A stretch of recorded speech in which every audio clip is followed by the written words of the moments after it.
Ukumashela nawo phezulu. Upside.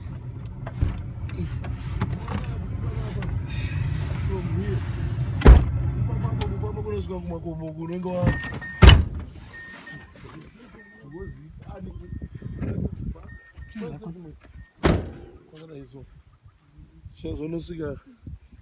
There is the Tashika. The big. Iwe. Hatashika. Papa kaipa. Tiripi kule. Kaya vedwe. Kawe kule. Right. Panapa ka. Ndiwo pamusha mukuru. Right? Papa. Yes. Ndizodala vele. Atizidala. Na hoyu. Hayi hoyu wakwegulisa nje. Jonathan nguphi? Hoyu ndiye mdala wangu noko. Yes boys. Njani? Nyasa lihamba uphe. Seliphendukile phela. Mina liyangazi. Mina yimi unkosikazi walowo.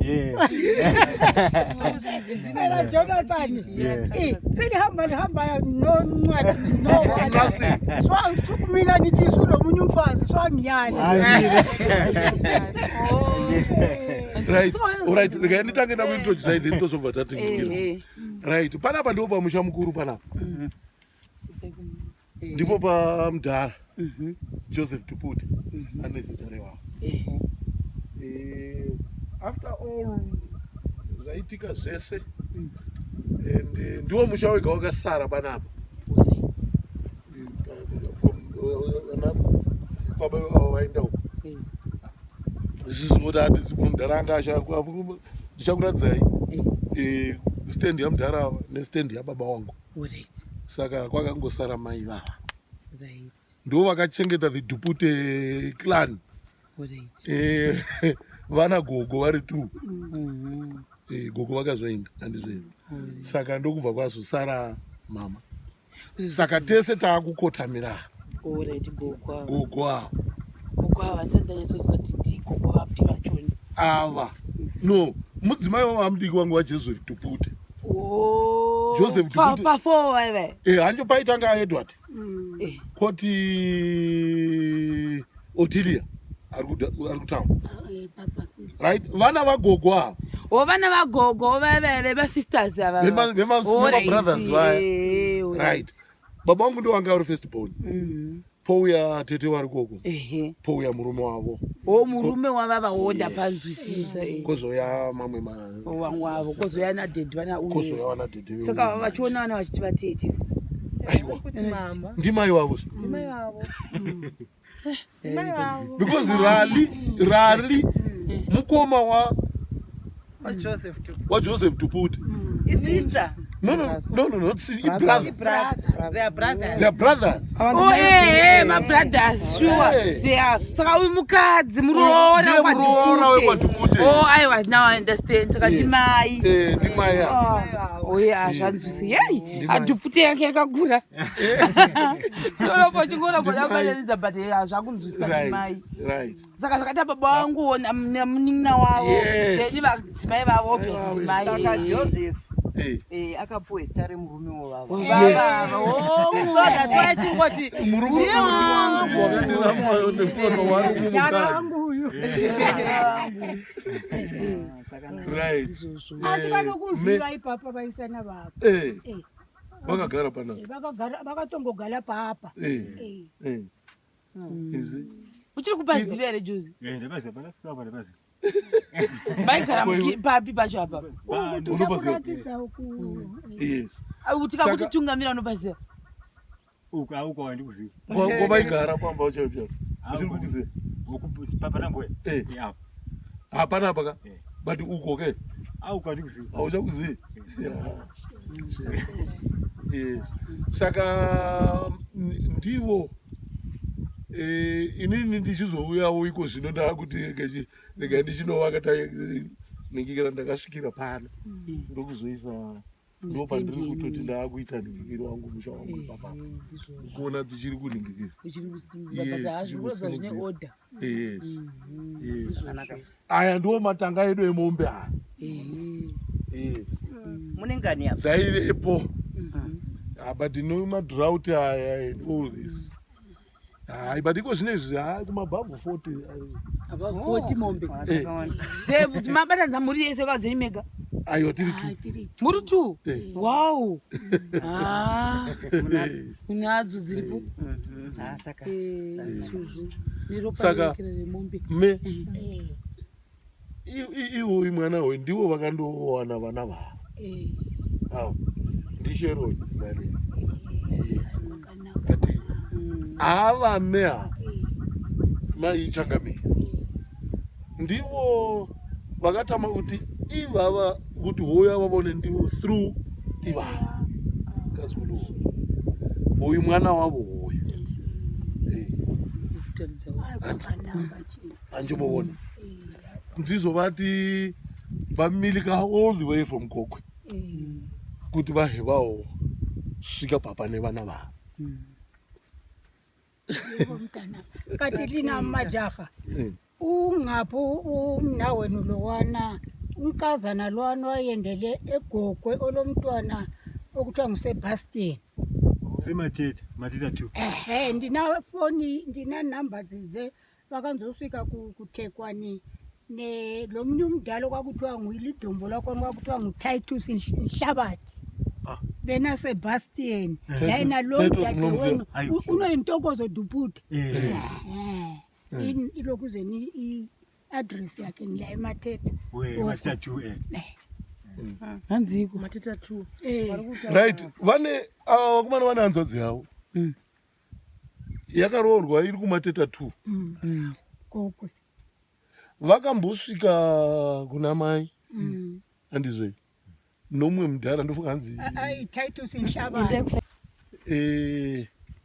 vakasvika musikana iyeye achisvika nomwe mudhara Titus Nhlabathi wakakuhindi yani hayi wakatisiyila nhamba dzidze ndinako tate vakakwala vakavehota chini vakavaona vakavatilakidza kuti vagere nemwana wedu unoyinontokozo Dupute okay enambisa nangapa ukaiSebastian saka uyu ntokozo uyu hanzvadzi yevavo yakauya nani nomudhara ainzi Nhlabathi vachifamba nantokozo vachiuya kuzovaratidza chi mwana taimuti ndo into vakauya kuzovaratidza mwana hautokololeyamazi havame vanovaziva vavo ndizvo vauya nevana vavo saka vanoziva kaucha zvavoka vanhu vacho kwaDupute ngakalikwazi khona hanzi mogara nguva yese asi muchiziva kuno andi nguyu malume wenu ule gondele Ruben Ruben right tahangana nadhawo vavonana nadhawo kuplant vavonana nadhawo kuplant kumogara pasi vatomogara pasi right uko tasiya kuti aizita kuenda anauzvona kuti muri kumashure kwangu saka gaizi tasvika kwaDupute kumatwins mura mufura wanguta kuti pwaka kupfachukira kuti finally this is something I never knew kuti chichange chichibudirira asi zvaitika saka ndikufara takuenda kumkalangalanike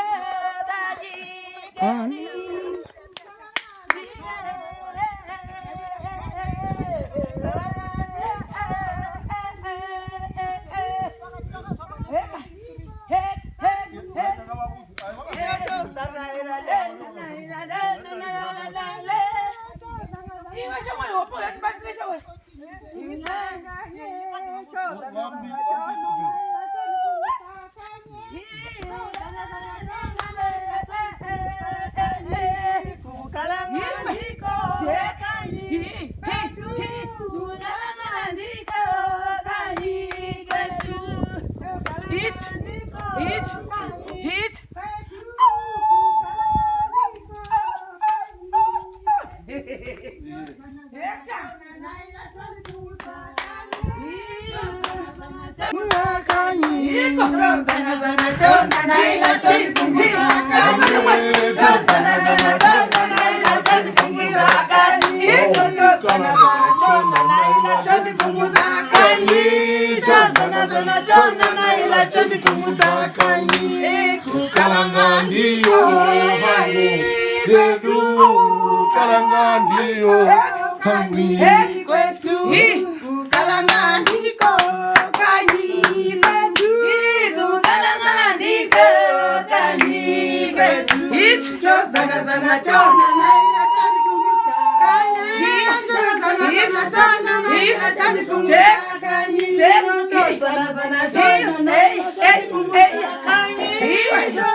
Tasika kasiyabonga kakhulu. Ebaba Philsi liyakwazi ku-anti. La liyekela nihamba liyobona u-anti. Sekhulile phela. Hello? All right.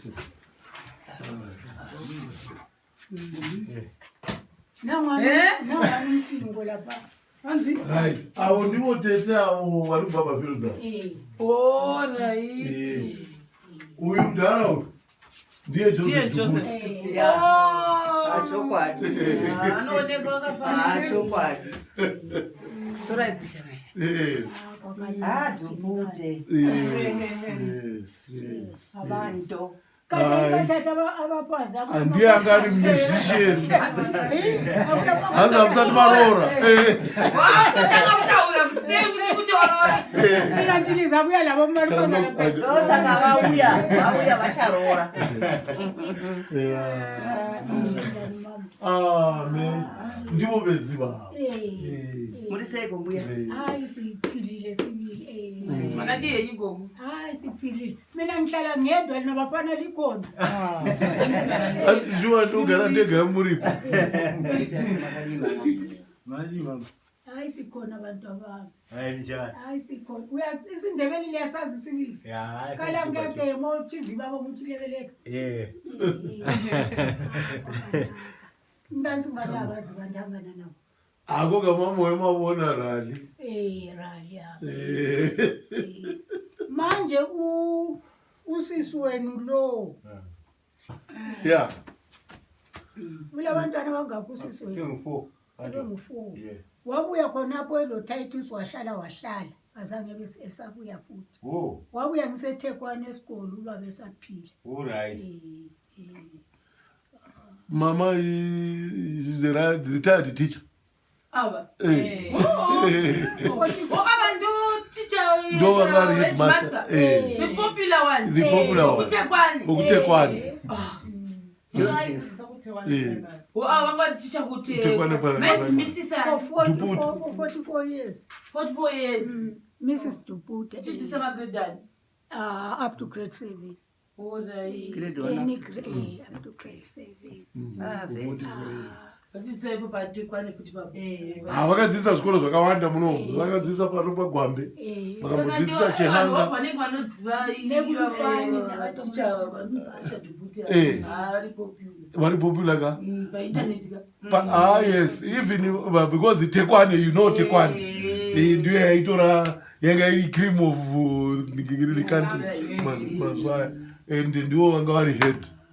And the musician. Because why composers? And the poet. U-Ernest ungapi? South. Uyakalibhalela. Bye. Wakwabona unakho swane waqatsha ulo. Kodwa uba begula wabuya komlawana. Wazobona uba lesibhedlela. 2011, 2010. Wabuya khona. Angikudala. Asuriko agora. Ernest jinonedza iwani. After some years, zvinongonzi auya. But kuti mumuone. Alimboni. Asiwa NST ndiye half brother yabo. Andi brother yawo anotenda mabifi. like bekufestika wife. Yes, first wife. Ukhanye ngazani Ernest wathatha iSouth African. Yeah, yes, that's true. Wathatha umfazi weGoli awubuyi lapha ekhaya. Mari kuti ukara watora mukadzi nzima yokuGoli auuyi auzokumusha. Haasiri kuJoburg chaiko. Ari kuno. Unana polo kwani. Ya, inini ndichiri kufamba nemudhara wangu kuti chidai kwenda Joburg. Takausangana naye akatoti sekuru aitambomira tiri ipapo pachitauni ichocho akanga mwangu chinozvi ndobva atotinhonga akati sekuru nambuya muri kuendepi tikati kuenda kuSouth. Sekuru aisenza kwatauya kuma truck saka ndobata kutauya trucks sivile here ngaphupilise ekhaya nabafana. Hanza mairota muri kumusha. Hanza mairota muri kumusha. Ungakhumbuli ukuthi unkosikazi ungapi.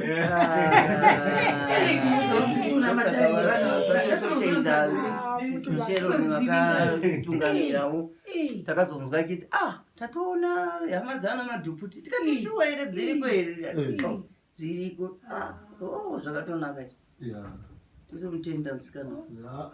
Sure. Sure, inina was shocked kuwaona kumana. Aidasita. Ndachitaura munhu chiti wakomana wamaona wakanina wangu. Ndanza anu. Nema. Because pana mukomana akadhingikira akaona tisati tazviziva. Ndokubva azofonera sisi. First born yavo. Dagi. Mazona. Zvikanzi hey, pane ndingikiri iri muWhatsApp panapo. Intaura mune hama dziri kuGokwe here. Ndakindobva kuti zvikanzi pane vana vari kuGokwe vari kubuda muningikiri. Ndikandikutumire ndingikodiyo yacho. Ndobva amutumira that one. From there achibva Dagi straight away achibva andifonera.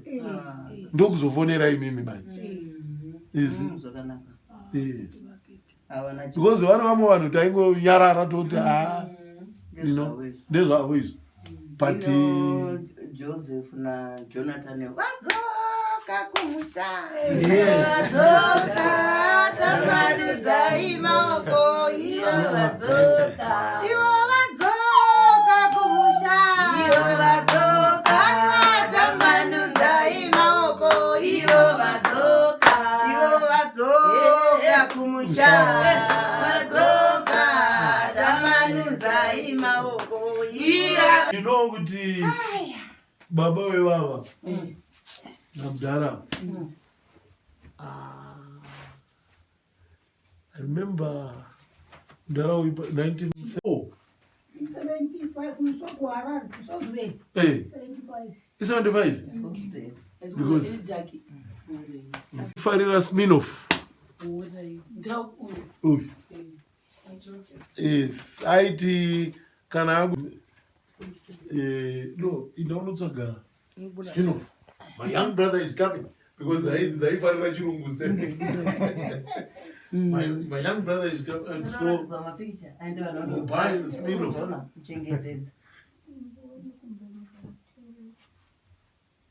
Munoonekwa kuti mai vamumba mamaticha.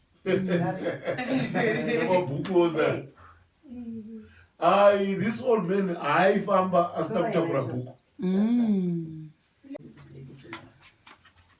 Kata muna picha yakadhagira Matilda baba. Ita Matilda ndinayo Yedidi baba bana. Okay. Yarali. Yera la bana. Alinde watisina picha nayo. Andozoti kati why? Right. Then apa ndo patai chengeta mbi.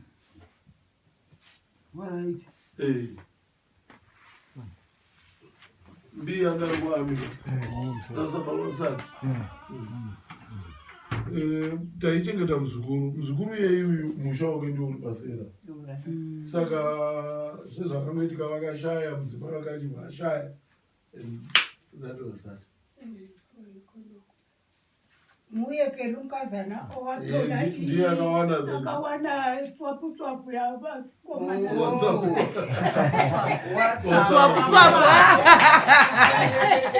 Ndiani huyu? Ndio Dagi. Kona WhatsApp yani? Ndiye Facebook. Ndiye Ndiye akatoa akatoa na Message.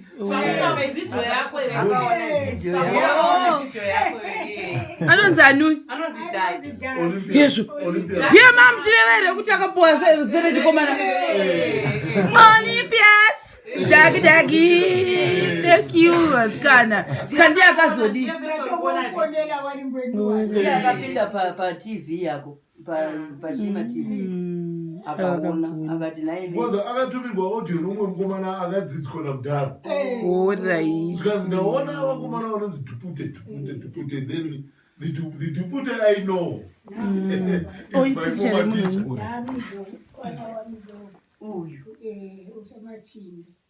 ndiye murume uyu. Ndiye Joseph tu. Ona usisasa wako. Kana tichikuzai kuti kalanga ndiko kwenyu kuti kwai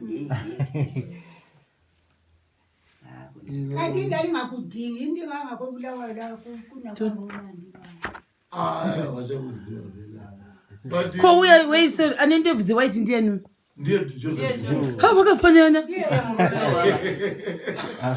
ndiye murume wababa. Oh, ndiye the intelligent man. Yes. Vali.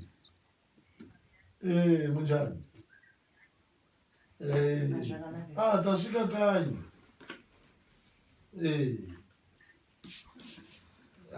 Ndaziva kuti pakati pevhiki nomuriwo. Tikanyi. Uyo mwana wenyu ari pakati. Tasvika. Tazuva nani.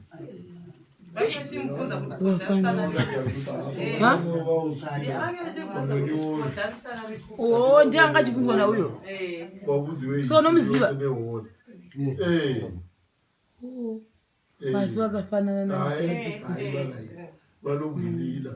Saka ndiwo mukoma nemuningana baba vevavo. Asi madzimai angosiyana chete. Mukoma nemuningana. Tahangana nadhau mupulamuka vavo. Murume wavo ndiye baba mukuru. Ava ndi baba vamama ndiwo baba.